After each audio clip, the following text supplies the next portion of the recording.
કચ્છના અબડાસામાં અપૂરતા વરસાદથી પશુપાલકોની મુશ્કેલી વધી છે। ઘાસચારો પાણીની અછતથી અબડાસામાં પશુઓ માટે સંકટ। અબડાસામાં તાત્કાલિક કેટલ કેમ્પ શરૂ કરવાની માંગ। પશુઓ માટે ઘાસચારા પાણીની વ્યવસ્થા કરવા ધારાસભ્યની રજૂઆત। તો અબડાસામાં વરસાદ ખેંચાતા માલધારીઓની મુશ્કેલી વધી। પશુઓના હિતમાં મુખ્યમંત્રીને ધારાસભ્યનો પત્ર। કેટલા કેમ્પો શરૂ કરવા સરકાર સમક્ષ તાત્કાલિક માંગ। કેટલ કેમ્પો શરૂ કરવા સરકાર સમક્ષ તાત્કાલિક માંગ કરાઈ છે। પૂરતા વરસાદ વચ્ચે પશુઓના જીવ બચાવવાનો પડકાર। તો અબડાસામાં પશુ સંકટ ઘેરાયું તો સરકારના તાત્કાલિક પગલાંની માંગ।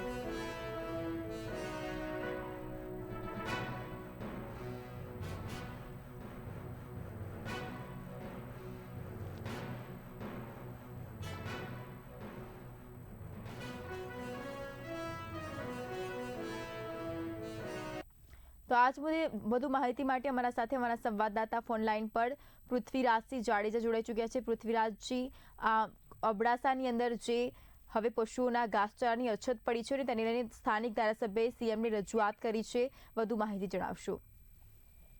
ચોક્કસ જે રીતે કહી શકાય કચ્છમાં આ વર્ષે વરસાદની જે અછત થઈ છે એને કારણે જે પશુધન ધરાવતા જે અબડાસા જિલ્લો છે અને ખાસ કરીને પ્રદ્યુમનસિંહ જાડેજા જે ધારાસભ્ય છે એમના દ્વારા મુખ્યમંત્રીને માંગ કરવામાં આવી છે કે આ વખતે જે છે કચ્છને અછત અને ખાસ કરીને પશ્ચિમ જિલ્લાને અછત જાહેર કરવામાં આવે અને ખાસ કરીને જે પશુધન માટે જે ઘાસચારો છે એ ખોલવામાં આવે અને ખાસ કરીને એની પ્રવૃત્તિ કરવામાં આવે।